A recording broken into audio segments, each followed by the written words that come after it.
This episode of the Miss Spots podcast is brought to you by Amazon Prime, the amazing service from Amazon that allows you to get free 2-day shipping on nearly every item available on their website, plus access to Amazon Prime Music and Prime Video service with tons of movies and TV shows, including the acclaimed original series Transparent starring Jeffrey Tambor.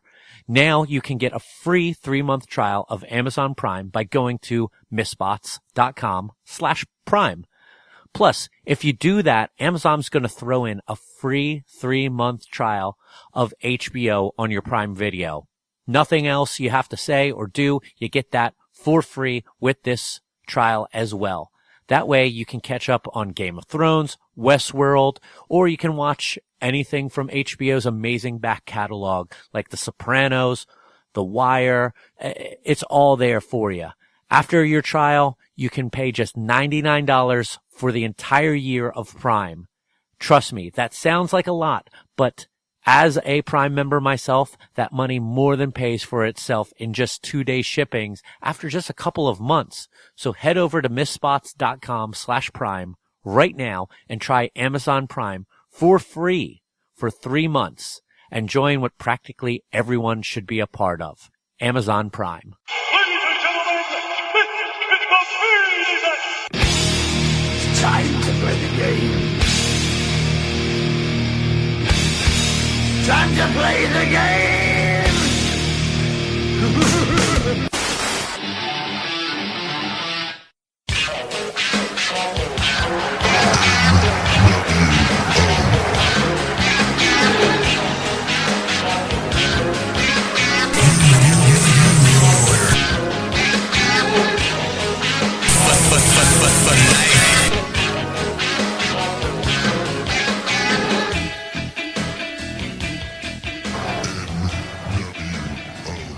Welcome back to the Miss Spots podcast on missspots.com, iTunes, Stitcher Radio, TuneIn, and Geek Life Radio. My name is Mike, and with me, as always, is the disciple to my Hollywood Hogan. Here's Kevin. I actually prefer Brother Brudai. Oh, okay. No, the Zodiac. Oh, well, okay. No, Booty Man. Well, Actually, the man with no name. You see, so... I got no more. Oh, okay. So, you forgot one. I did. But everyone knows that That was one. the most famous one. Yeah. All right. So, we're 2 weeks out, a little less than, to the granddaddy of them all, or what are they calling it? The thrill ride of a lifetime The or something? ultimate thrill ride. Yeah, the ultimate, which I thought that was Ric Flair's line about Space Mountain and his cock. But, Good point. so, stuff is starting to come together. We're limping on to WrestleMania. Maybe not the way that we necessarily want to see it come Sure. together. It's like a puzzle that we're given, and as we're putting it together, we're starting to see the picture, and it's just big, hairy balls, and we're like, oh, we got to see this through. We've already started. But That's not fair, because a lot of people would like to have a puzzle of big hairy balls. I don't think that's fair at all to as far as an analogy. well, I'm going to keep it. Okay. I liked it. Just pulled it from out of nowhere. And we're going to run down Raw, run down Smackdown, have a little, housekeeping business to talk about maybe at some point through there. Just other fun stuff going on in wrestling, because there is some fun stuff going on in wrestling. You want to just kick us off with Monday Night Raw? Sure. Honestly, the first thing I want to ask you about is we have been just belaboring the fact of how much we hate this authority storyline and the fight between Stephanie McMahon and Mick Foley, and we got Mick finally being fired on Monday. Can we have this stop now? Is this over? Can we have this all be done as far as the authority figures fighting, or is Mick going to come back around WrestleMania and have some kind of Sami Zayn will represent him, or what do you think about that? I think that what's going to happen here is likely Sami Zayn representing Mick to try to get his job back, and the authority having their own person, probably Joe. Okay. And it'll be fighting for Mick's job. at some point. I just don't see it. Listen, I thought that this Foley part with him having the index cards and reading off of them and then, tearing away the script and keeping it obviously a little bit of a, look behind the scenes, a breaking kayfabe, but also kind of keeping it by saying he was given these lines to read by the Authority to maybe save his job was a fine way to do it. Mick showed some fire. I was just so confused of Sami Zayn and what was Sami Zayn doing out there? And then it was all to set up him getting beaten up again by Samoa Joe, continuing that. Were you confused by Sami's involvement there? Because I would have thought, what is? Yeah, he didn't seem to belong in that segment until they set up the next thing. Yeah, it didn't really make a whole lot of sense to me. I also wonder how you can punish a guy, because for instance, Sami Zayn came out and insulted Stephanie McMahon and challenged her, and instead of firing him, which she is less than impressed by him as a character and has shown it on screen, which any logical boss would do after they just fired their commissioner or their general manager. Commissioner or general manager? I always forget which one. Yeah, I don't. You know why? Because it doesn't matter. Yeah. And she punishes him by giving him a match that he's already had before with a guy who he feels like he has unsettled business with.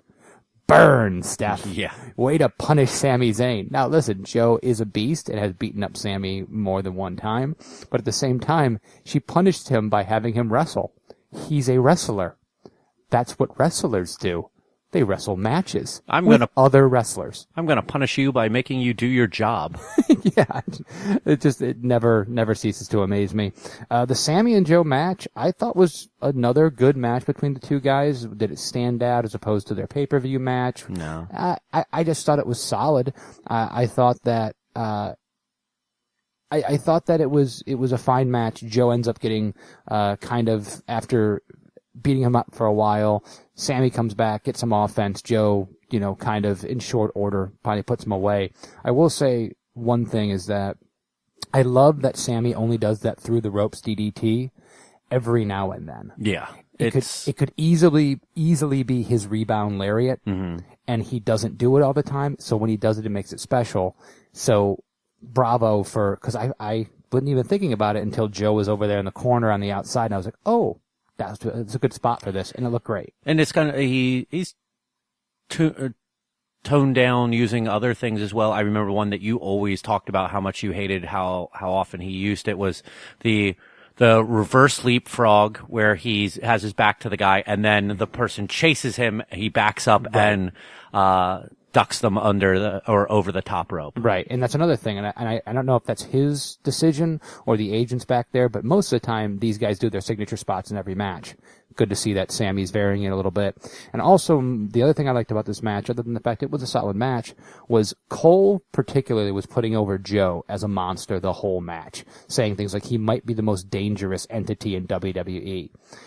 That is a very good thing for Samoa Joe. He's been booked very well since coming up, and I am pleasantly surprised by that. I would not have been surprised if he would have been more slotted. He's not fighting for a title, so he is in that kind of mid-card scene, but slotted towards the bottom of the mid-card, maybe beating up guys like Bo Dallas or something, instead of being in and around Seth Rollins and Kevin Owens and Triple H. Mm-hmm. So I think that's great. Yeah.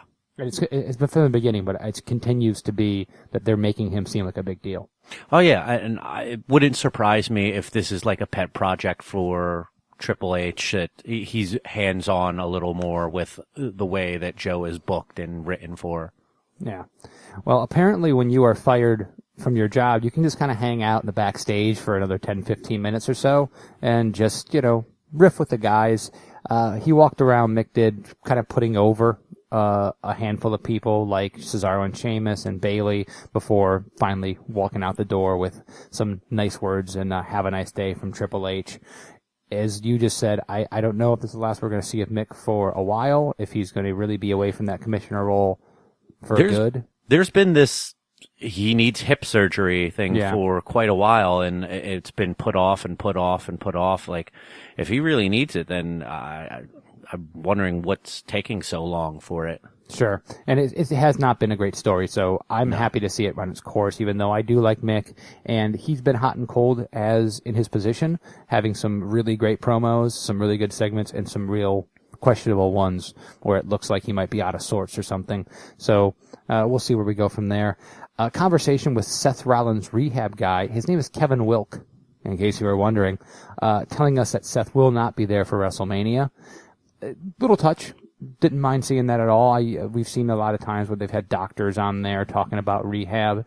Something I haven't seen in a while, and I thought it was good. Yeah. A way to vary the storyline, go through a segment that actually has storyline relevance, and progress it. So I'd like to see more of things like that we haven't seen in a while. Yeah, and this is leading to what we were talking about last week about there's going to be probably a unsanctioned match between the two, and we get to that a little bit later on, some more. Charlotte and Dana. What did you think about about Dana? Early on in this match, Dana was dominating it. What did you think about Dana's in-ring work? Because I saw some really negative stuff on a few publications online, and I just wanted to see what you thought. Nothing stood out too bad to me. Like, I thought that she looked like the type of wrestler who is at the level that she's at right now. I don't recall any flubs, so to speak, but I thought her offense probably looked as good as it has, especially on the main roster. She had a couple decent matches on NXT, but this was the best I thought she looked completely on the main roster. And I was kind of surprised that this was not a good match. This was Dana on offense for a good period of time. Charlotte wins out of nowhere with a big boot for the victory. It was poorly timed, poorly paced. It was a throwaway match that didn't really mean anything. Yeah, she got pinned by Charlotte's third big move. Yeah, I just didn't see the point of having this match here. But the bonus was I thought Dana looked as good as she ever has, and is showing. That means that at the very least she's back to the level she was at NXT, doing this now in front of a much larger crowd. Maybe the nerves are calming down. Maybe she was excited and a little more comfortable by the positive reaction she received the week before, which was very good for her character. So I thought it was a good thing for her, even if it was a poor match. Yeah, I mean, the crowd didn't seem as into her as last week's was. For sure. Stephanie setting up yet another match with Bayley, which we're going to get to, is just a yawn for me. We've now seen them. The idea of Bayley either chasing a title or having a title, having to conquer someone like Nia Jax is a great story. It's one of those ones that writes itself. We saw it done very well on NXT, did we not? Mm-hmm. Right? But they've now given us these two facing off like they always do with every other situation, every other pairing of superstars. So many times that has lost all meaning. Now, this match was a wrestle-in match. If Nia wins, she goes to the fatal four-way that we knew was going to happen all along, that we've been calling for months. So the second that they put her in a match, it was like, oh, I'm going to fight Nia. Oh, Nia's going to win. This is sometimes wrestling is the logical, the telegraph storyline works, like Bayley conquering and winning the championship like they should have done with Charlotte WrestleMania. Other times the telegraphing looks boring and awful and just falls completely flat. This was the latter for me. Well, it's like when I talked about last week, Seth coming out to take on Triple H, and I knew that he was going to do something, dropping the crutch and showing, hey, I can walk and I can fight you without limping and all that. But it still was great. It fit the part of that story right there well. Yeah. Now, then juxtapose that with the next segment, which was Chris Jericho in the ring. Now a babyface, obviously, since being turned on, still doing his list of Jericho, still having people do stuff, man. Still a lot in that heel character, but not insulting the crowd as much. That's basically the only difference in the character. This was an excellent promo. This did a great job. I wasn't initially a huge fan of showing Kevin Owens as a kid, as a Y2J fan, because Kevin Owens needs to be a threat, and showing, teenage pictures of a guy kind of reduces that threat a little bit.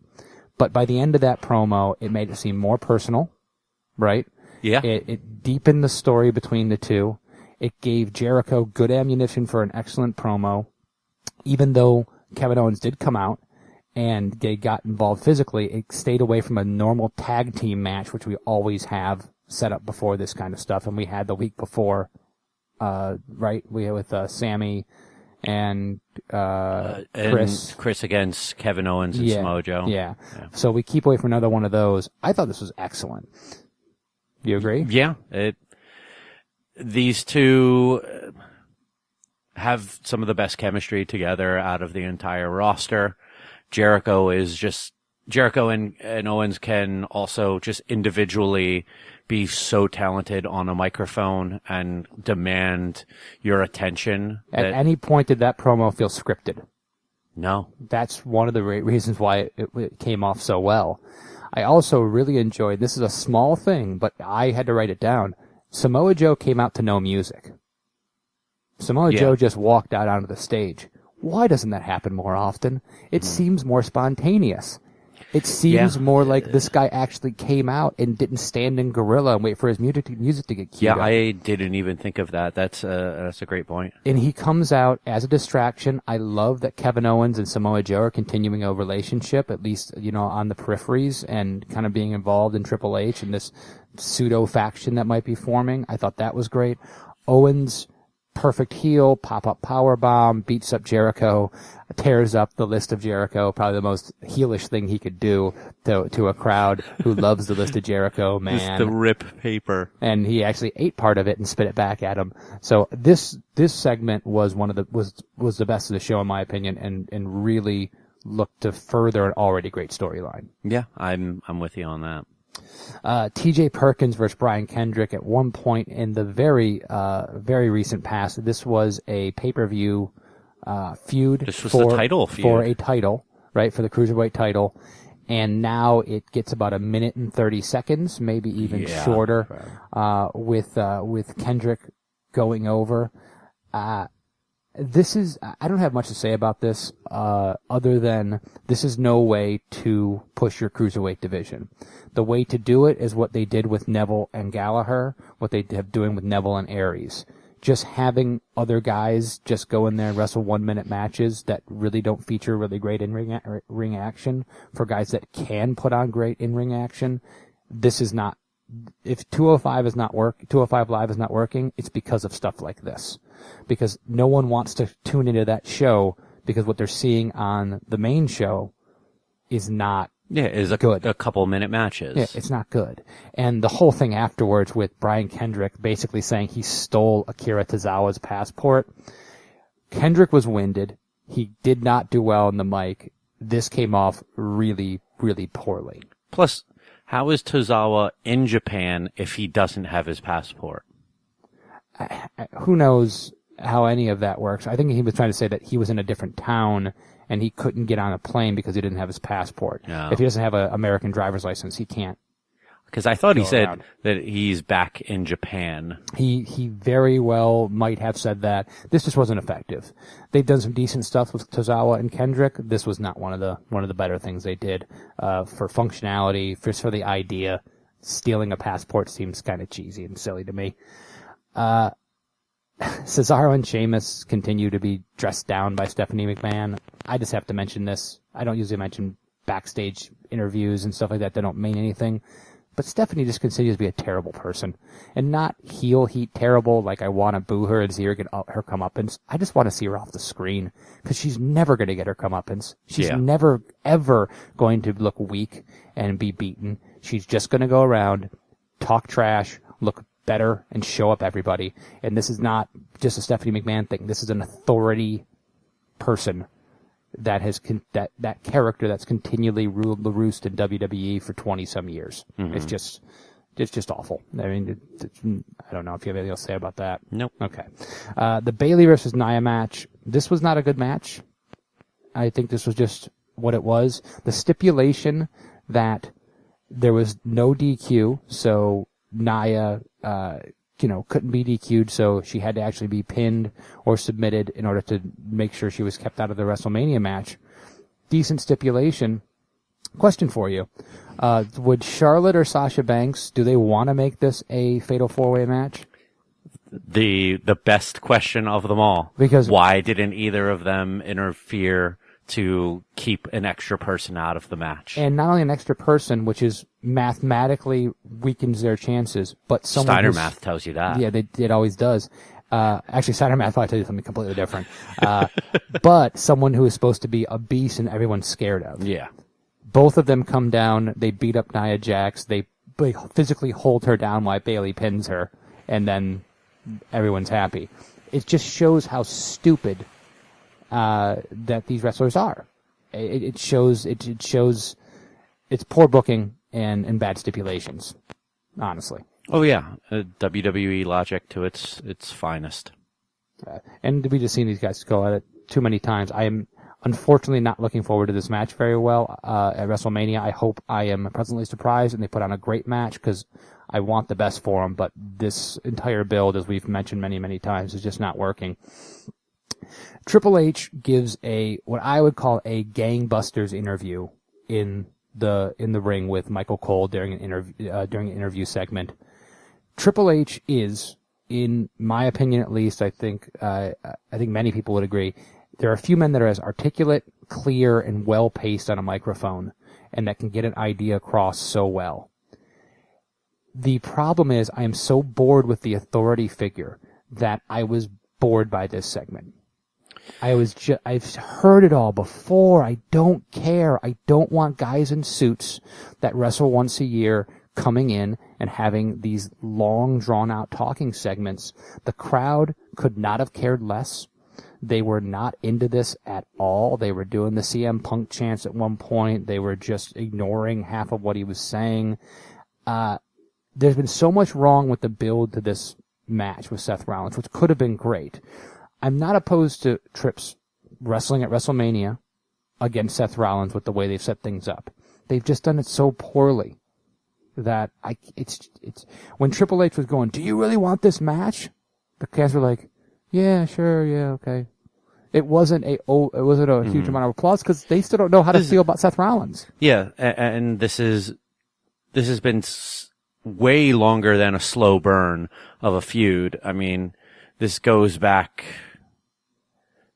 When did KO win the title? It was August. Yeah, I can't remember. And we've had to watch this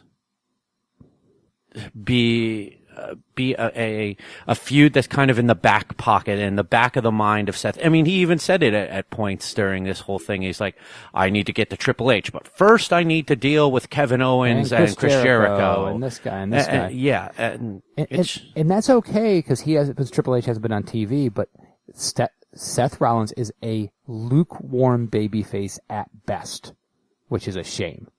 Mm-hmm. And Triple H takes 15 minutes when he could take 7 and destroy it. Gets a little overly verbose. And I think that's one of the reasons why the crowd, for the most part, sat on their hands. And this was a shitty crowd anyway. And it really was a shitty crowd. You are 100% right on that. Do you have anything else to say about that? No, it was a little long-winded, and it was a little him playing to the crowd a bit. But I dug it as a whole.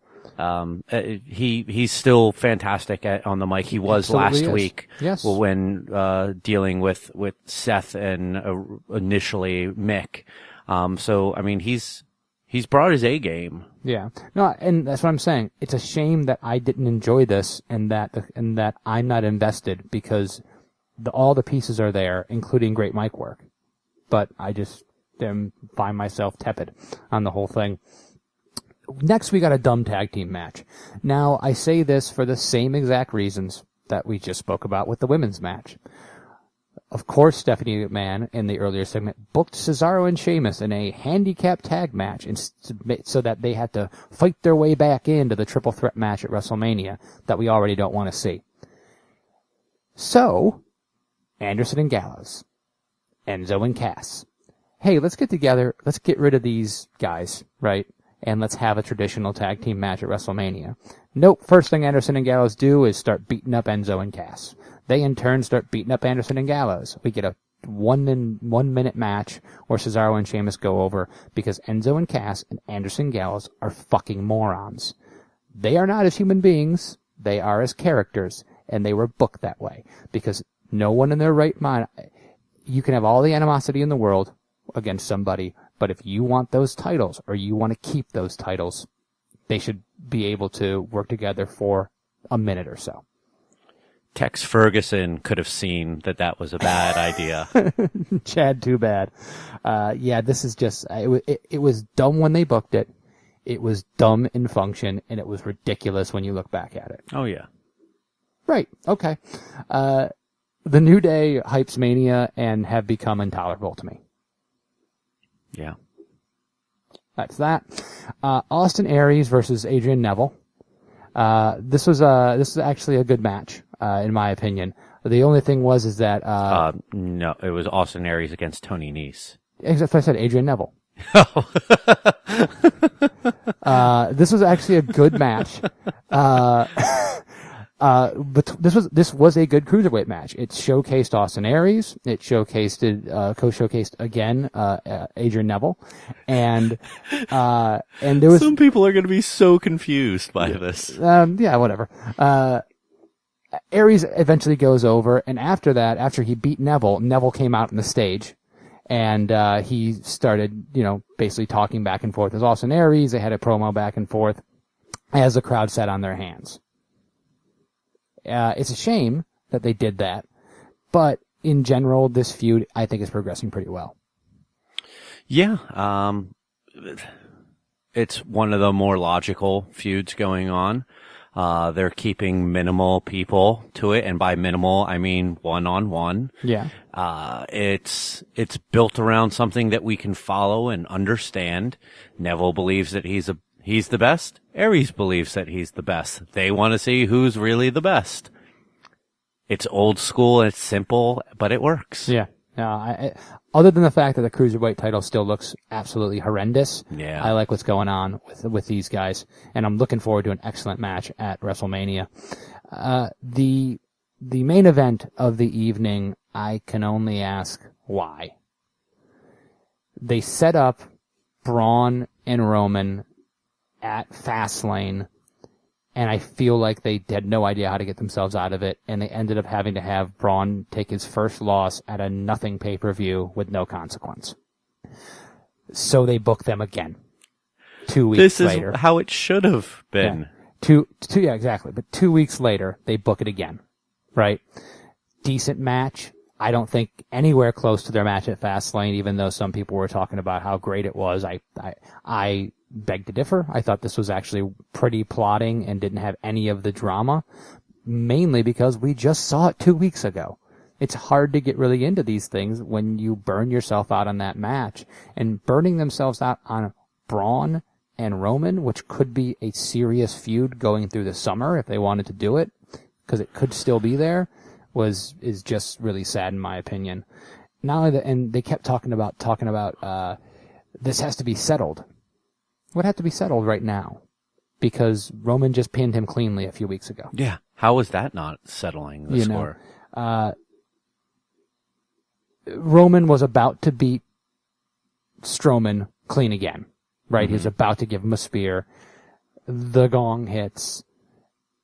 Undertaker comes out, spoils a match, which he has no right to be in whatsoever. Roman's really never jumped him from behind or anything. Don't like that. I don't see the point of that. Chokeslams Braun, and I thought it looked like he either hurt himself or wasn't happy with something. He kind of grimaced or winced after he delivered that chokeslam before taking a spear from Roman and then getting up and doing his Undertaker deal with, the slicing his thumb across his throat. I didn't think this was very effective. No. This has been a very formulaic build with nothing special coming of it. It's my yard now. No, it's my yard. Still is. Okay, I don't know what the issues between these two are, other than the fact that Roman Reigns eliminated a guy from the Royal Rumble. But then he started saying it's his yard. Right, I understand that, but I don't know. This doesn't feel personal to me. No, it's not. This feels just like a thrown together match, just like the Undertaker's match last year was, just like the Undertaker's match the year before was. I haven't seen anything personal or anything special about this. It's just another match on the card. Undertaker doesn't look great. He's well past the point, I think we can say it fairly now, of putting on a great match. I mean, he's much, much older than what he was putting on 5-star Classic with Shawn Michaels. I don't think this is going to be a good match at Mania. I don't think this is going to be good for Roman Reigns. I don't think it's going to be good for the WWE. I don't think it's going to be good for Undertaker. I don't think this is good for anybody. Check, and check. Yeah. So we go off the air there, and another really lackluster, very frustrating Raw going into WrestleMania, which is shaping up to be a pretty poor show. Yeah. Which, once again, we must say, we are going to be going, and it makes me sad. Yeah. Especially with all the money that was spent. Yeah. Yeah. All right. So heading into SmackDown Live, we get a quick recap of AJ's attack on Shane, and AJ is wearing an insane amount of WrestleMania gear, a visor and a cut-off shirt that just seems weird for him. It almost seems like a joke. Well, he's going to WrestleMania now. I guess so. And he's talking to Brian. Brian wishes that he had still kept, or that Shane had not rehired AJ, wishes he was fired, and AJ has no idea what he's in for, and that Shane is on his way to the building. Otunga is back on commentary, but still no Morrow. He's apparently out sick. Yeah. Peculiar. Yeah. AJ is out to the ring, talks like fighting Shane will be a cakewalk. It almost comes across, we were talking while watching the show, like there might be a swerve here, that Shane won't actually be the one that fights AJ, but he'll have a proxy fight on his behalf. It's the only way that this would have made sense, and it's the only way that they could save this match to make it special. Will we get that? We'll see soon. Baron goes into Brian's office looking for Ambrose, says that he hasn't seen him, thinks he has the night off, and Brian gives him a match later on for thinking he can go to the casinos with Randy Orton. The tag team title match is up now. American Alpha defending against the Usos. So pretty lengthy match for television, but SmackDown has been doing that for title matches, so bravo to them. I think a good back and forth match, a lot of near falls in there, and then a lot of good near falls, by the way. Yes. Falls we actually thought, oh my god, this is the end of it. Yeah. Right. And the Usos use dastardly means by using the rope to low blow Jordan before he eats a super kick, and the Usos go over, winning the SmackDown tag titles. Surprising, to say the least. I would normally not be a fan of this kind of booking right before WrestleMania, especially with a team that is as good as American Alpha. But because the way they've booked this division as being so bland and so not even paint by numbers, being invisible for months at a time. Invisible ink painting book. This was a good thing to do. It gives a little more intrigue. The Usos have held those titles before. They've been good with the titles as baby faces. We're going to get a match, hopefully, at WrestleMania where Jordan and Gable might get a chance to regain those titles. I would assume it'll probably be on the pre-show. It won't be a big featured match, unfortunately. But I will say this. At the start of this match, people didn't seem to give a damn. By the end of this match, good ring work, good storytelling, good performers. They made it work, and they got the crowd into the finish. Mm-hmm. It goes to show that it takes good booking and good performers, and you can get a crowd to get behind a match. You can't just blame the crowd that they're out of it. We thought the Raw crowd this last week was awful. Part of the reason why they were awful, they gave them shit to enjoy. You gotta give them good quality product, and then if they chant CM Punk, well then we can call them dicks. But when you're giving them crap, and repetitive nonsense and 3-hour shows that go nowhere, that's why. So if they could get the crowd into it on SmackDown, they could do it on Raw too. Yeah. Luke Harper cuts a promo on, it was weird. It seemed like it was initially on Randy, then it was on Bray. Guess he has a match with Bray next week. Then we get Total Bella's Bullshit. I'm not making up that name. That's actually how it was shown on the screen. This was played up as missing scenes from the Total Bella's season. But of course this was Miz and Maurice playing up roles of John Cena, Nikki Bella, Brie Bella. There was a couple humorous parts to this first part. Can we cover both parts? Do we need to? You want to just do them both? Yeah, there's no reason not to. I mean, overall, there were, as I agree with you, a couple gags that were pretty funny. Miz's Cena impression was pretty spot on. His stiffness, the way he moves, it was actually pretty funny. But this is a perfect example of a joke that works in a small increment of a minute and a half. Would have been very funny with the best material, which they stretched out to 5 or 6, which becomes insufferable and really annoying. Mm-hmm. At least in my opinion. Now that's perfect explanation. It just seems like typical Vince McMahon is he can find a joke and go, okay, how can we just stretch out that just a tad bit more, and it's past recognition after that point. They just beat the same joke into the ground over and over again. Mm-hmm. Tater tots.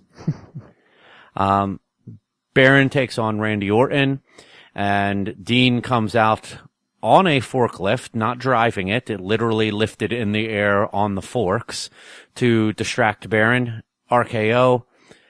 Randy wins, then cuts a little bit of Dean cuts a little bit of a promo, and then comes in and Dirty Deeds a pretty much unconscious Baron to just add some more insult to injury there. Okay match with Randy and Baron. These are another set of guys that could have a feud down the road that might be interesting. Dean coming out on a forklift is a step and a half above bringing out a hot dog cart. It just looks really silly. Yeah, it was an Austin-ish moment. Yeah, wacky Dean moment. Yeah, a poor one at that.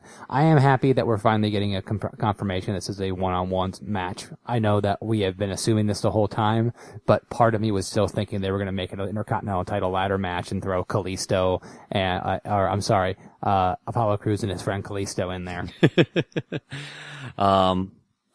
Then we get Randy being interviewed by Renee in the back when the lights begin to flicker and eventually go off.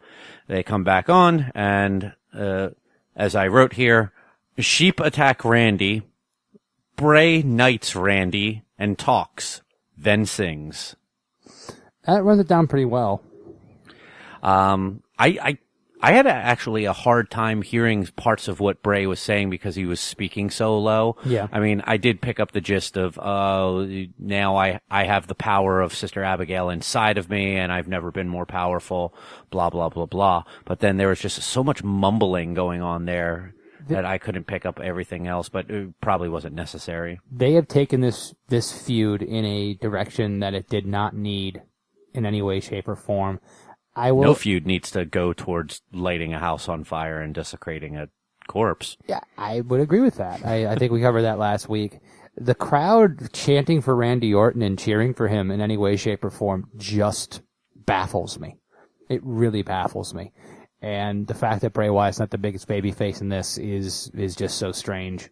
It's a weird dynamic. I will be Randy Orton would still be a face if he burnt down a crowd member's house. Probably. I will be thoroughly booing Randy Orton at WrestleMania, just so everybody knows that there's no reason not to. You don't desecrate a corpse as a character and come off as a good guy to me. A match that was announced earlier in the night that I was kind of excited for, just for the pure silliness of it. Fandango against John Cena was very quickly taken in a different direction as Tyler Breeze came out dressed as Nikki Bella. We get a little bit of a promo from Chet Cheddarfield, as he gives John some fashion police tickets for wearing jorts and not being able to wrestle. Short match, we got Stereo, AA and Rack Attack into Stereo STFs, wins for the good guys. For all I know, Tyler Breeze had a really good time going out there dressed as Nikki Bella. Also, He did it, like, her moves pretty well. And also, for all I know, he is horrified, and I feel terrible for him. I don't know what it is. He's employed by the WWE. I just think it's such a shame what they do with Tyler Breeze and with Fandango. We've seen recently in the what was the name of the wrestling? Southpaw Regional Wrestling. Southpaw Regional Wrestling. We'll talk about that a little later. How charming and funny and quick-witted, not quick-witted necessarily because it was tape, but how the comedy timing that Fandango has. They have a lot that these two guys can offer, and just having Tyler Breeze be beaten up by Nikki Bella is a little sad to me, but I mean, ultimately it's harmless because these guys aren't going anywhere anyway. Mm-hmm. It was almost like he's in the back one day going, I will do anything to get back on television. And the writers were like, will you? Anything? Little known fact, they actually ran that segment by the Ascension with Connor dressing up as Nikki Bella, but they nixed it, so... Natty is out on commentary for Becky Lynch versus Carmella. It doesn't take very long before Natty interferes for the DQ. Mickey comes out. Alexa comes out. All hell breaks loose. And Alexis is standing tall by the end of the whole thing. We still don't know what type of match this is, as JBL mentioned probably 6 or 7 times. Yeah. I've speculated that maybe we could be seeing the first ever women's ladder match. I don't know if they have the participants here to do it, if they had the entire women's roster in a ladder match, so they could show some like Charlotte and Sasha Banks and some of the more talented, more seasoned people into that match. It might be a good thing.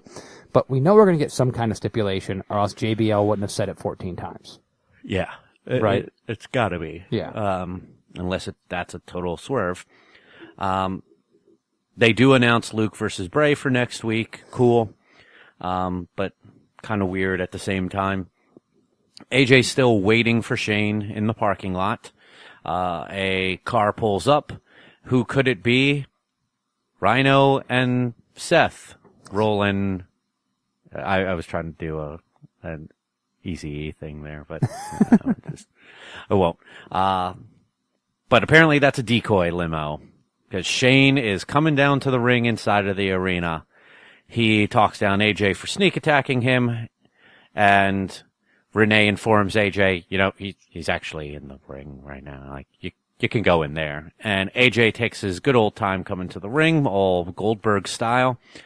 He apologizes and would like to bury the hatchet, which just seemed very weird. Like, now he was talking down Shane earlier. Now that he's in the ring, he's afraid of him and he's doubling down. This bothered me. AJ Styles should not be afraid of Shane McMahon at all. And as he comes into the ring, we get the stupid Shane McMahon punches that, like, I've seen girl fights from high school that had better fists thrown than those.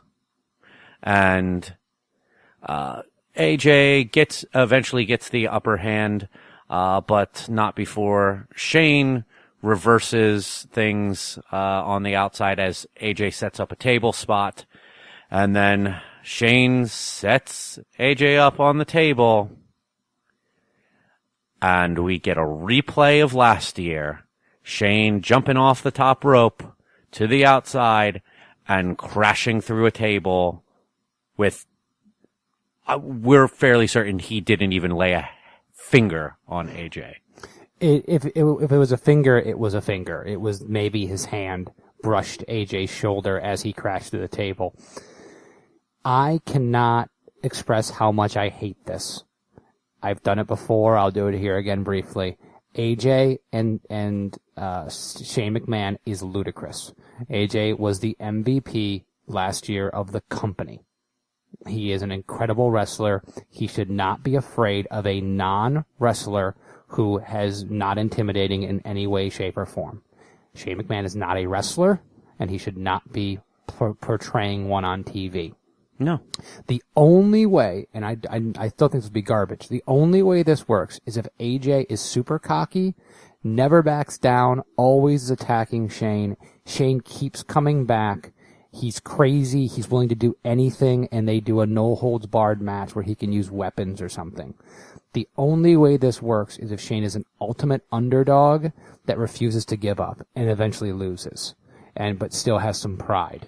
Having AJ at any point seem to back off being aggressive is just fucking nuts. But they are too close to Mania now to be able to pull off something like that. Oh yeah, they got one episode left. No, now. they just did this to make Shane look dangerous. Mm-hmm. He is not an equal. This will not be a good match. This is they sold tickets with Shane McMahon last year, apparently, so they want to put him in a match again this year. This, if it wasn't for the fact of how much respect I have for AJ Styles and how much I want to see him perform live, this is a bathroom break match. This will give you nothing. You know, this actually makes me want to have one fucking thing I need to say. Okay. Just came to me spur of the moment, and this is the pay-per-views between Rumble and WrestleMania. I feel are hurting the build towards WrestleMania now. There used to be always this pretty big gap. They might do a pay-per-view in February, but would take like practically all of March off, most of February off, in order to build properly, give a good length of time for build towards WrestleMania matches. But I think that, especially with Fastlane it was in typical fashion a month away from Mania, I think that has hurt the build for a lot of the matches that we have on the Mania card now. It has caused them to only have been instituted within the past 2 weeks. And I just don't think that it's enough time to properly build this match, or most of these matches. And I especially think this one is hurt by it because we got signs of it 2 weeks ago, but it really went into motion last week, 3 weeks away from WrestleMania. I agree, yeah. And this is supposed to be a marquee match. How are we supposed to believe the animosity between these two in just 3 weeks? It's silly, and I think that they need to do away with at least one of the pay-per-views, if not both, in between Rumble and Mania, and give a proper amount of time. Like we've talked about before with Rumble, is feuds can start there, and then you can build those feuds all the way up to WrestleMania. But who knows? Maybe they need them because they feel like they can't write on Raw and SmackDown properly. They need something in between it, because they'll just have those guys fight 14 times between Rumble and Mania. And also, for whatever it's worth, I mean, the money that they get for those pay-per-views is probably astronomical. Yeah. They're not going to give that up. It's just like they're not going to give up the third hour of Raw. But I do agree with you on longer builds, more personal feuds. Listen, having AJ put Shane's head through a piece of glass, that was the best thing they did for this whole feud. But that should have been the start of where AJ just made Shane look bad for 3 weeks. Mm-hmm. I still don't want this match. They can save this by having a surrogate. They can save this by having AJ beat up Shane McMahon before the match, and Shane announced that Shinsuke Nakamura is going to replace him. That's the way to save this. That's the only way to save this, and not make this just be another thing that happened, like Shane and Undertaker was last year. Kind of embarrassing. Yeah. It seems like anything that Shane gets involved with is kind of embarrassing. He's not a wrestler. Yeah. He should not be wrestling. He's been an okay authority figure when he shows up. I have no problem with that. He's not a wrestler. Stop it. All right, so that does it for SmackDown, and pretty much for the week. We wanted to touch on a couple other things. We wanted to talk a little bit about NXT. Cause it's been a little while since we've talked about that, and we'll talk more about it next week when we preview, TakeOver and give our predictions on that. But I'd like to jump into something a little more lighthearted, and that is, this recent, web series that WWE put together called Southpaw Regional Wrestling. Yeah, this is really good. This is really great. Some teasers were put out last week on it, and then WWE released 4 episodes on their YouTube channel. I think the longest one's like 7.5 minutes. So you can just get these all done with and over with in about 25 minutes. A take off of, sort of a found film type of thing from their old archives of promotions who they've bought their tape libraries.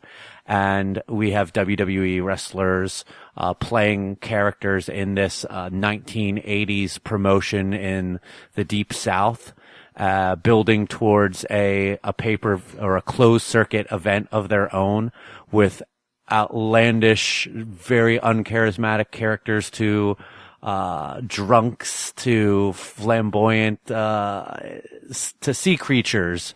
It covers so many different bases. This showed so much character and talent from guys that really don't get that much, TV time. You know, John Cena was great because we all have kind of seen nowadays. John Cena's a pretty good actor. Yeah, especially funny. He has great comedic timing. But Chris Jericho was great in it, as you would expect him to be. But you had people like Fandango and Tyler Breeze, TJ Perkins, The Ascension, Rusev getting to flex their comedic muscles a bit, and some of whom we know have that in them, but aren't really given the ability to show it. I mean, this kind of says to me, like, Rusev could be a babyface if he wants to. We've known Rusev could be a babyface, though, for a while. Yeah. The guy has all the tools to be a great babyface. This is one of those things where these are, 4 6-minute or so videos? Yeah. They're not very long. You can watch them all in a quick time. And there is only 4 of them, unfortunately. I would have loved to see more. But that's a great thing when you leave someone wanting more. When you have a piece of film or a piece of art that you put out there and it's just really, really good and stands on its own. Even though I wouldn't be upset if they made more of them, as I said. I would like to go through all of these and just like talk about every individual segment that I like. We're not going to do that, but the performances by Anderson and Gallows as Chad Too Bad and Tex Ferguson were hilarious, and they were really, really great. The back and forth between Fandango and John Cena as commentators was amazing. The fact that in a match, the evil banker character pulls out a sea creature to fight a match for him was just brilliant, and just pure 80s, pure nonsense, pure that cheesy era of wrestling. And just so much of this was spot on. Jericho's announcer was spot on. The generic champion in TJ Perkins that doesn't have any charisma whatsoever was really spot on. This was just really fun. Yeah. I don't know why it took me so many days from this coming out to actually watch it, but I pulled it up this morning and was like, oh, this is a great way to start my day. Yeah. And, I would love to see more of this. I see a lot of people clamoring for it online. And, if WWE knows what's good, they'll do it. And I think if they did like a 30-minute, actual like special on it too, tape a couple matches in front of like, Full Sail, as well. I will say this. I don't watch 205 Live. It takes me weeks to catch up on NXT. I watch several episodes in a row to catch up just because of the timing that I actually have. If they did something like that, I would watch it. I would make the time to watch it because I enjoyed it so much. It was entertaining. Mm-hmm. It's actually the kind of thing that a non-wrestling fan could also enjoy for the comedy aspects of it as well. So I think it's really good. I'd love to see them do more of that. I'd love to see them do this promotion in the 70s. I'd love to see them do this promotion in the 90s. I'd love them to see the different aspects of this. Yeah. In general, I'd like to see more of this kind of using your talents in a different way and utilizing their strengths, which is being pro wrestlers and giving promos and playing characters in wrestling. And hopefully this will also make the powers that be see guys like Rusev, guys like Fandango, possibly even the Ascension. They looked like they were having a blast playing these surfer dude characters. I'm not saying we need to see those characters on TV, but it shows what Tyler Breeze can do. And it's never worked out before when we've seen Zack Ryder got himself over with his YouTube series. But it's a shame that didn't work out before. This is a platform to show charisma and a ability to connect with a crowd. And they could do this. Cesaro would be a great character, as like a throwback strongman kind Baron of guy. von Raschke type of guy. I mean, there's a lot of things that he could do there, and I would be thrilled to see more of this. Yeah, I mean, how do you not get the vaudevillains involved in something like that? Right. Oh, unless you just hate the vaudevillains. Sure. But yeah, this was so entertaining, and like, this is stuff that I feel like should be on the network, and you should be able to see like a little 15 to 30 minute episode every week on something like this. And it would be something that I would come back and watch all the time. 'Cause it's a little different from wrestling, but it's still enough, rooted into it. It's a TV show within a TV show, kind of. The fact is that the WWE wants to produce Holy Foley and the Edge and Christian show. They want to make non-wrestling, wrestling-related shows because it's all about sports entertainment. It's not about wrestling.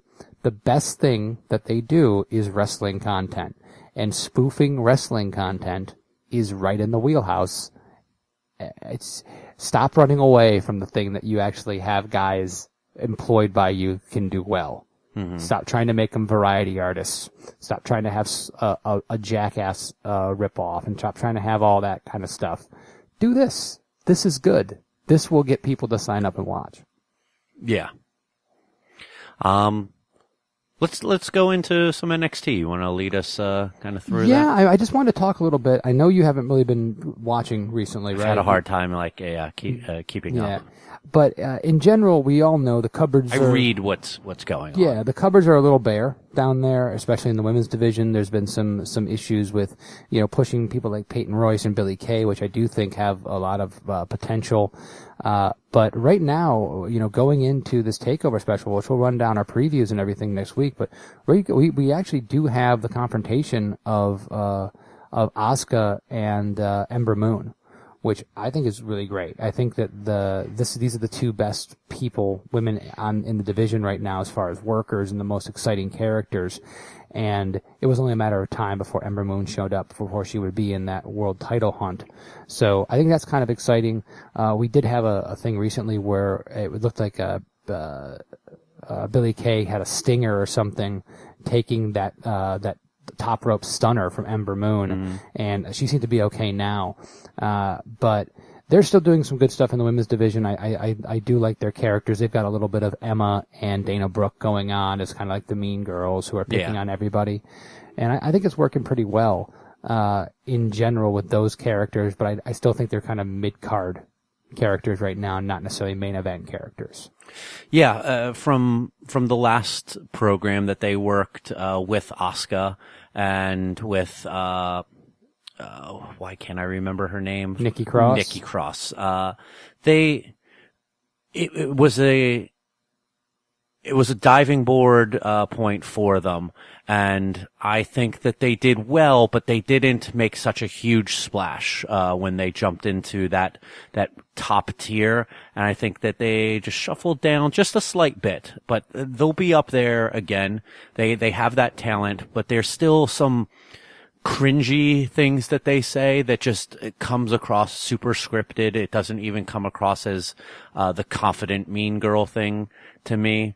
Ember Moon irks me a little bit. I think that she's really good in the ring and she has a good look to her character.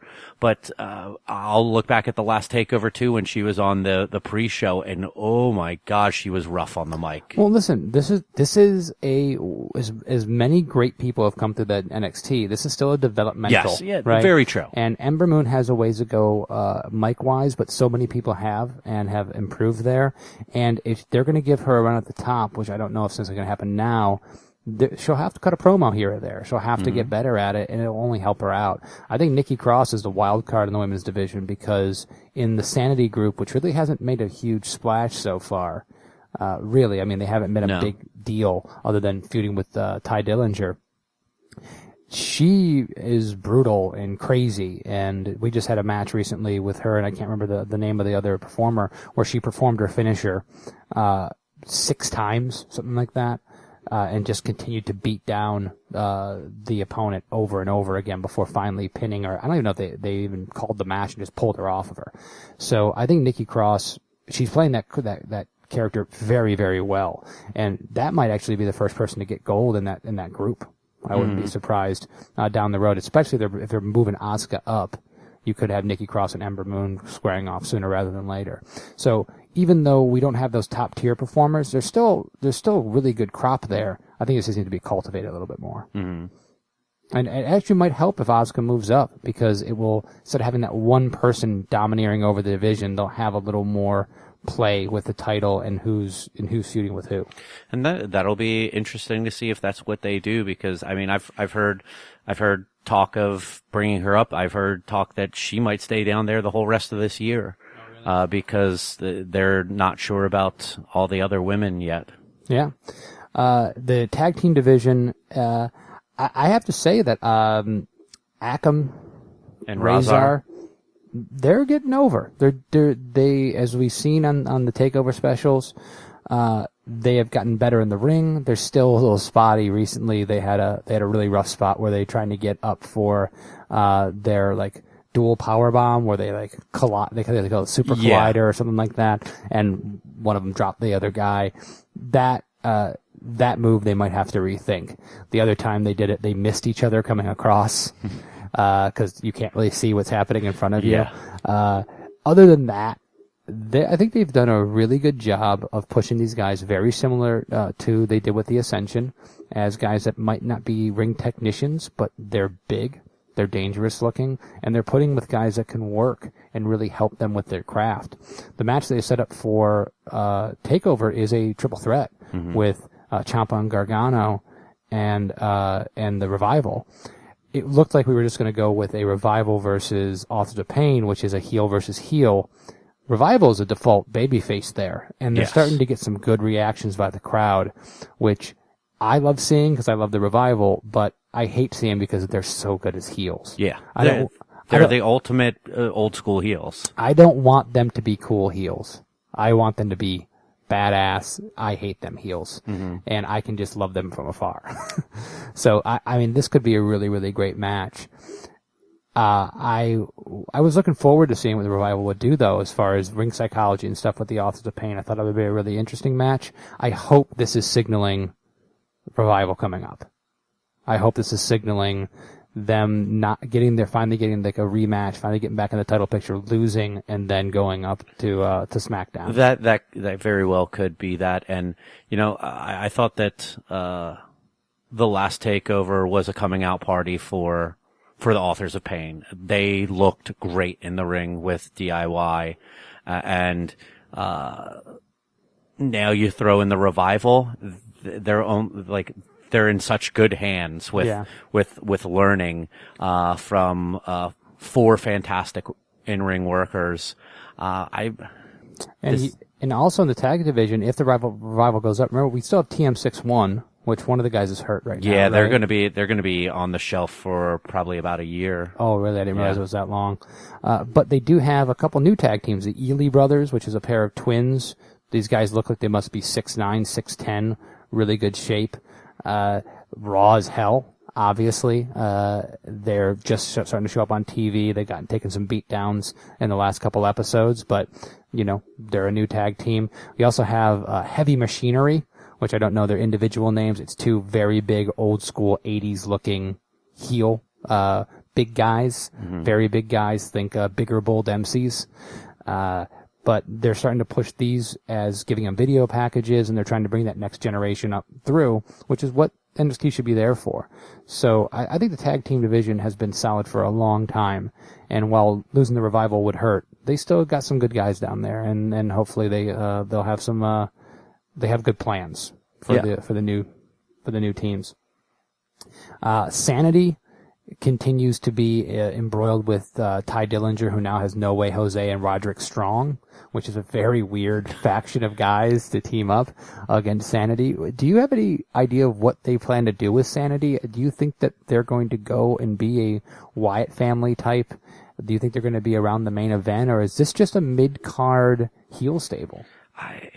I'm not sure. I'm probably leaning more towards the mid-card thing. Eric Young is, I think, excellent on the mic and in the ring, but I'm not so sure about the other two. Wolf and Damo? Yeah. Yeah. I don't really know what their ceiling is. I feel like Damo might be a little bit more, but I don't know. It's an interesting gimmick. And Ty needs a win soon. Yeah, well, I will see what the actual match. I don't know if it's actually been booked for. I don't see it on Takeover the Wikipedia. Yeah, we'll see, but we'll see what their plans with Ty Dillinger are in general. He is well past an Apollo Crews kind of call up, where he doesn't really ever flirt with the main event, but gets called up because he has charisma and he has a good gimmick and this, that, and the other. So I would not be surprised if this is his swan song too. Yeah. But I'm very interested with Sanity. They have not shown up and destroyed things and moved right to the top. They've been a slow burn, beating up mid-card guys for a while. And that's not necessarily a bad thing. It'll be interesting to see how that goes forward. And if you look at the main event picture, I mean, Cassius Ohno is back in NXT after a 4 or 5 year absence. And he just fought Bobby Roode, lost the title, so we're going to get Bobby Roode against Nakamura. What's that? Yeah, I just looking up at Killian Dane. He used to be Big Damo. Oh, okay. The Independence. Killian Dane, that's it. Yeah. But the main event picture, we don't know what's going to happen. We're going to see Nakamura and Bobby Roode again, which we're very excited to see live. I think Bobby Roode, I would have loved to see Nakamura dominate down in NXT for longer. I love his act. I love him as a character. But I like Bobby Roode with that title. I really like Bobby Roode as the NXT champion right now. I think it fits him. I think it's good to have this heel champion maybe reign for a little while. And I think even guys, if they keep Ty Dillinger down, we could see another feud with him. I think even as strange like a No Way Jose as a brief, not even NXT TakeOver feud, but a couple months on NXT TV would be interesting. Mostly because he's that kind of wacky pop icon kind of NXT fan guy. You know what I mean? Like, his gimmick is, he's very similar to, he has a little Tyler Breeze in him, a little Vaudevillains in him. It's a little bit of a cheesy thing that the Full Sail Arena really likes and gets into. But, the entrances would get the fans probably just gassed. They'd be exhausted by him, right? But beyond that, there is who is the who they've just signed? Is his name of the independent is Tommy End? Oh, Tommy End. He's going by the name Aleister Black. Yeah. In NXT on the house shows right now. And they've started vignettes, I believe. Okay.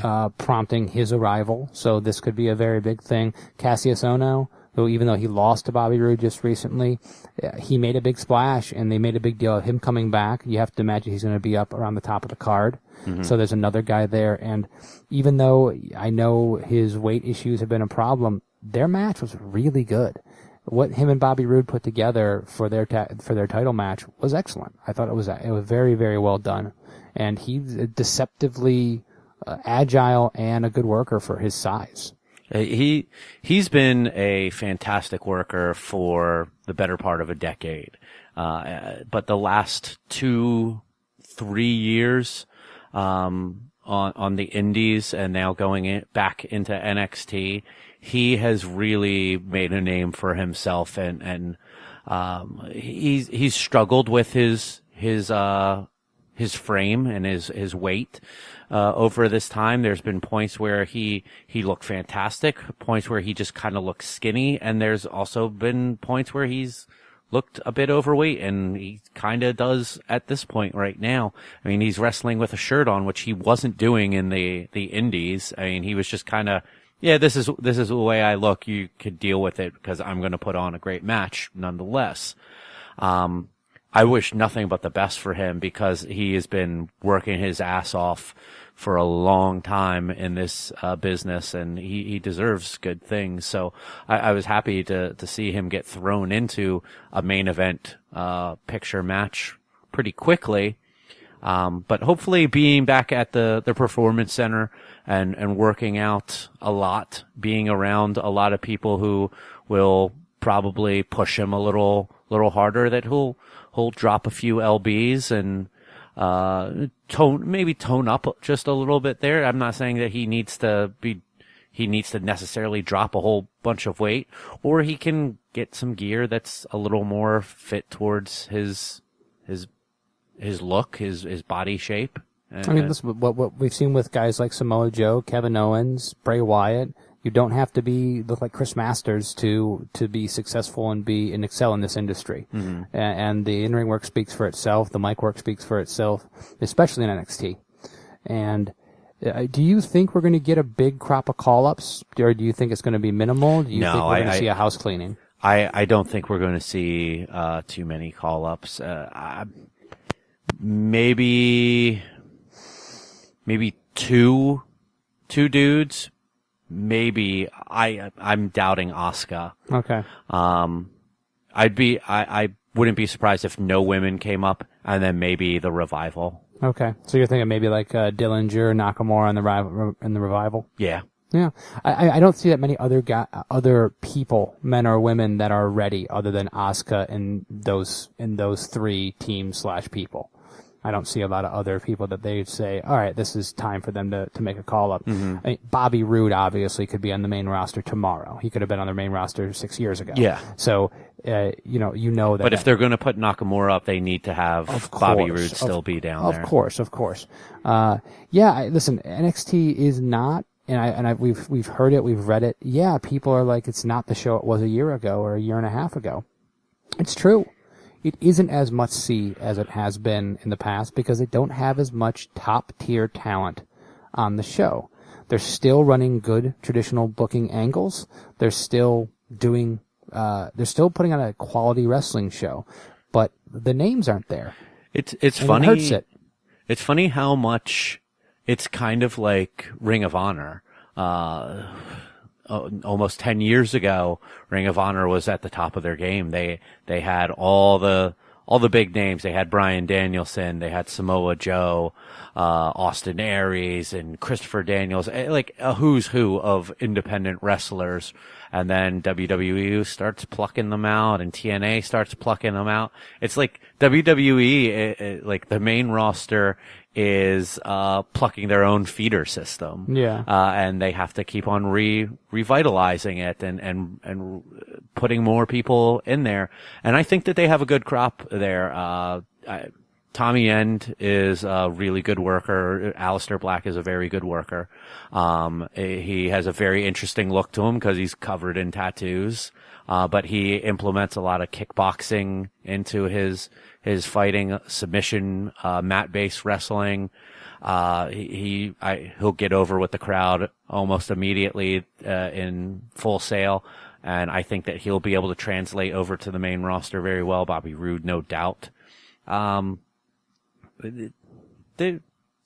going to be fine. They're going to be more than fine. Oh no, but You're going to go through these transition phases. And Sure. Ring of Honor went through them too, and then they built up their own new crop, and some of those people started getting plucked away from them.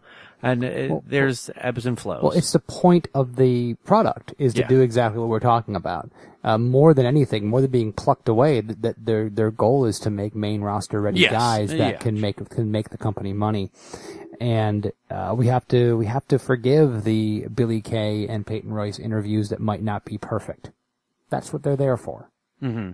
As long as they're still putting on an entertaining show, still doing excellent takeover specials, I think, as you said, the brand's going to be fine. And really interested. I think part of the takeover weekend, part of the WrestleMania weekend I'm looking forward the most is the takeover special. Absolutely. Nakamura's entrance and going to see him and Bobby Roode, seeing a triple threat match involving Revival and DIY. Already, you got me sold. Those are those will be possibly two of the best matches we get through the entire time we're there. Yeah. Right? No doubt about that. That'll be great. That's pretty much it for NXT. Yeah. Just good to catch up and just talk a little bit about the product because we don't get a chance to talk about it much. Mm-hmm. So I guess that pretty much wraps things up for now. We will run down NXT TakeOver Orlando and WrestleMania next week. We'll talk about the cards and give our previews and predictions for those. But in the meantime, be sure that you check us out on all of our social media outlets, such as following us on Instagram and Twitter at MissSpots, and like us on Facebook, facebook.com/MissSpots. But most of all, you can get this podcast in one of many wonderful fashions, whether that be on our website, MissSpotsPodcast.com, or just simply MissSpots.com. iTunes, Stitcher Radio, TuneIn, Google Play Music, all of those options are places where you can subscribe to the podcast and get them delivered to you each and every Thursday at your leisure.